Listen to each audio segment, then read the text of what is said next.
বাবার গুলাই বসে বসে খায় ওই শরীর বানাতে হাইব্রিডের মতন পোল্ট্রি মুরগি আছেন দাও না 8-9 কেজি ওজনের পোল্ট্রি মুরগি ওই পোল্ট্রি মুরগির মতন। ও তাহলে মুরব্বির একটা টিকটক এক্সপার্ট হয়েছে বর্তমান। আহা মুরব্বি আবারও সেটিয়ে কথা কয় তার তো কিছুই ওই নাই মুরব্বি। আমি তো আপনার কাছে আসলাম একটু উপকার পাওয়ার জন্য, আপনি আমার একটু উপকার করবেন না? আমি দেন এটা লোক আশেপাশে নাই, সুন্দর শস্যর খেত যা দেখে মনে করলাম একটু 2-4টা ছবি তুলি। তা কেউ না পাইয়ে আপনি কিছু ডাকতে চালামে, আপনি খালি তেরা তেরা কথা কন। তো আসলে বেজাল মুরব্বি মনে হচ্ছে। ছবি তুলতে পারবেন? টাচ ফোন চালাইছেন জীবনে? ওই বেটা কথাবার্তার মাপিয়ে কও, তোমার আবার কি মনে হয় আমি শালটু খাই? হ্যাঁ সেটা মনে হয় আমার। দেখছো না আমি ফোন চালাই, নোকিয়া ফোন চালাই, বাড়িতে 5-7টা যে তোমার মতো টাচ ফোন পরি রয়েছে নতুনটা চালাই। তুমি সেলফি করবা? দাও তোমার মোবাইল দাও, আমি সেলফি করে দিচ্ছি। দাও কি ফোন? সেলফি না সেলফি না ছবি ছবি। ও ছবি করবা? হ্যাঁ হ্যাঁ আমার ছবি করে দেন ফাইন করে। লকটা খুলিয়ে দাও আমার কাছে। যাও তুমি পোস্ট নাও, কোন অ্যাঙ্গেলে পোস্ট বানাও। ছাড়েই আমার ও মুরব্বি আপনারই হ্যাঁ। কাম। আমি আরো কি দেখি আপনার বাড়ি ঘর তৈরি নাই করছিলাম। ভালো হইলো আপনি যখন আইছেন ভালো করে ছবি তুলে দেবেন। ভালো করে করে দেবো না শালা শ্বশুর ক্ষেত পাহারা দিতে দিতে আমি পাগল হয়ে যা। হ্যাঁ আর এই আসে কয় কি আমার কাছে সেলফি করে দেয় মুরব্বি, আবার আমারই কয় বাড়ি ঘর দূর না আমার মুরব্বি। হ্যাঁ ওই পাড়া রহিমার মা আমার থেকে পাগল হয়ে যায়, আমার কয় মুরব্বি। তাকে আজকে একটা কাস্টমার পাইছি, ধান্দা করে দিই। মোবাইলটা এখন দামি মোবাইল, সেলফি শখ আজকে আমি মিটিয়েই দেবো না। আশেপাশে কেউ নাই। তা বাপু তুমি কই? তোমার তো খুঁজে পাইনি। এইদিক মুরব্বি এইদিক এইদিক সুন্দর করে ছবি তুলবো ও না? তুমি আবার ওই হনে গেছো? আর দাঁত হয়ে হনে একটু খারাপ একটু খারাপ একটু একটু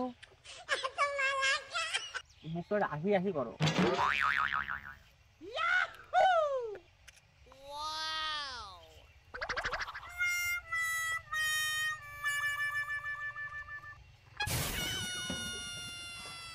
এদিকটা ও কোয়ান থেকে বেপনে চলে আসি। আরে মুরব্বি এবার একটু এদিকটা দেখেন তো। হ্যাঁ হ্যাঁ হ্যাঁ পোস্ট নাও। ও ইসমাইল ফাইন। আহা আহা আহা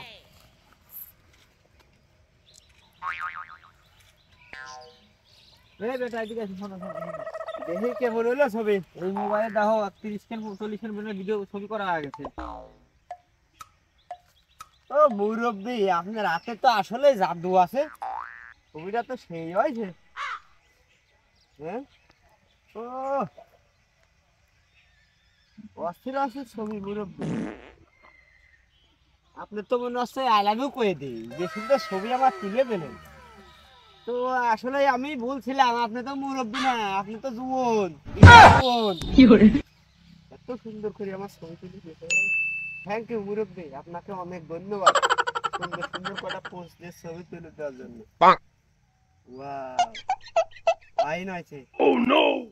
বেটা তুমি আমার এই চুল আর দাড়ি পাহা দিয়ে মনে করো কি আমি বুড়ো হয়ে গেছি? আমি তো আসলে বুড়ো হই না, আমার ভিতরে তা দেওয়া আমি এখনো খুব কষি। তুমি জানো তুমি আমার ছাগলের বয়স না আসলে ওদিক যাই গালি যাই, তোমার তো গল্প আছে আমার।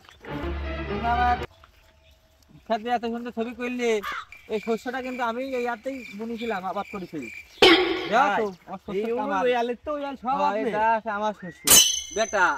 তুমি বাঙাল পাড়ারা সবার কাজ শুনবা, খালি খবর কাজ সারা সাধুর শস্যর ক্ষেত্রে কনে ওখানে এই ইউনিয়নে কয়েকজন ইউনিয়নের লোক সবাই চেনে, সরিষা ইউনিয়নের লোক চেনে, ওই পলিমর ইউনিয়নের লোক চেনে। এত ফেমাস লোক। এই শস্যর ক্ষেত আমার ছাড়া অত এলাকার মধ্যে কেউ নাই। তুমি কি জানো আমি অনেক কোন দুঃখের তালায় বসে রয়েছি? হ্যাঁ শুনবা একটু আমার কষ্টের কথা। তুমি আমার ছালের বয়সী লোক, তোমার কাছে কথাটা আমি দুঃখ করি। কি কর মুরব্বি, শস্য নিয়ে আপনার জীবনে বিশাল ইতিহাস রয়েছে তো, তাহলে তো শোনার দরকার। কোন তো একটু কি দিয়ে কি হয়েছে? বেটা তুমি আমার এই দুঃখের কথা শুনবা, তোমার কাছে কই আমি হ্যাঁ হ্যাঁ কোন শখের জ্বালায় শস্য বুনলাম বুঝেছো, এই শস্য বুনিয়ে আমি মহা বিপদে আছি। রাতে ঘুম পাচ্ছি পারিনি, সারাদিন ঠিক আছে খাবার পারিনি বুঝেছো, এই শস্যর জ্বালায়। হ্যাঁ মুরব্বী, শস্য তো এক নাম্বার, এত সুন্দর শস্য, আর এই শস্যর জ্বালায় আপনার ঘুম নাই। মুরব্বী এরকম শস্য যদি আমার হতো, আমি তো শস্যর তাল না হে দিয়ে ঘুমাতাম। আর আপনি এই শস্যর ক্ষেত নিয়ে টেনশনে আছেন, বুঝলাম না তো, এক নাম্বার শস্যর ক্ষেত, এত সুন্দর শস্য যে ফলন হবে নি, হেভি ফলন হবে নি। দেখেন তো এখন কত সুন্দর। আরে বেটা, সমস্যাটা তো আমার এই শস্যর খ্যাত নিয়ে না, সমস্যাটা আমার শস্যের খেতে ঢোকা নিয়ে। এ বেলা ও বেলা মৌমাছি ঢোকে আর বাড়াই। তুমি জানো আমার শ্বশুরের এই সৌন্দর্যটা মানুষ নিয়ে চলে গেল, শ্বশুরের সৌন্দর্য যদি মানুষ নিয়ে যায়, আমার শ্বশুর ফলন দেবি কও? ওই গাছ দেখতেও তোমার দেখা যাচ্ছে, ও সব সৌন্দর্য মতো সব বোমরে নিয়ে গেছে। এই বোমর পাহারা দেওয়ার জন্য আমি আলি বসে থাকি, বসে থাকতে তো গমই এসে গেছে শীতের সময়। হ্যাঁ মুরব্বী, আমি তো জানি শস্যর খাতে বোমর বসলি সেই শস্যই ফলন বেশি হয়। আর আপনি করছেন যে বোমরের জ্বালায় আপনি করতে পারেন না, শস্যর ফলন হচ্ছে না, আপনার গম হচ্ছে না। এই কথা তো জীবনেও শুনি নাই বাপের জন্মে, যে বোমর ডুলি পারে শস্যর খাত নষ্ট হয়ে যায়, তার জন্য গৃহস্থ টেনশনে আরে বেটা, মৌমাছি নিতে হয়, মৌমাছি আমার খেতে ডুকুক আর আসুক, ওর জন্য কোনো সমস্যা নেই, ক্ষতিও আমার করতেছে না। কিন্তু যে মৌমাছিতে বড় মৌমাছি আসে, যাকে যাকে জুড়াই জুড়াই দলে দলে আসি আমার এই শস্যের সব মধু চুরিকে নিয়ে যাচ্ছে। ও আমি তো আপনার কথার তো আমি কোনো আগামাতা পাচ্ছি নি মুরব্বী। বোমরের তে বড় বোমর মানে বুঝলাম না, আপনাদের দেশে কি আবার সেই হাইব্রিড বোমর টোমর আছে নাকি বিশাল বড় বড়, যে আপনার বোমর ক্ষেত নষ্ট করে দিচ্ছে? আরে বেটা, হাইব্রিড কার কয়? হাইব্রিডতে বড় যে জাত আছে না, সেই জাত আছে। বাবার গুলাই বসে বসে খায়, ওই শরীর বানাতে হাইব্রিডের মতন। পোল্ট্রি মুরগি আছেন দাও না, 8-9 কেজি ওজনের পোল্ট্রি মুরগি, ওই পোল্ট্রি মুরগির মতন এই বড় বড় কি ফোন নিয়ে আসে, সারা রাত দিন আমার এই শস্যের সাথে নষ্ট করে। তুমি জানো এইটা খাতে আমার জীবনটা শেষ হয়ে গেল। ও তাহলে মুরব্বীর একটা টিকটক স্পট হয়েছে বর্তমান, বহুত লোকজন আসে। তো আমিও ভালো জায়গায় আইছি, তাহলে তো আমারও ছবি ছাড়লেই ভাইরাল হয়ে যাবে।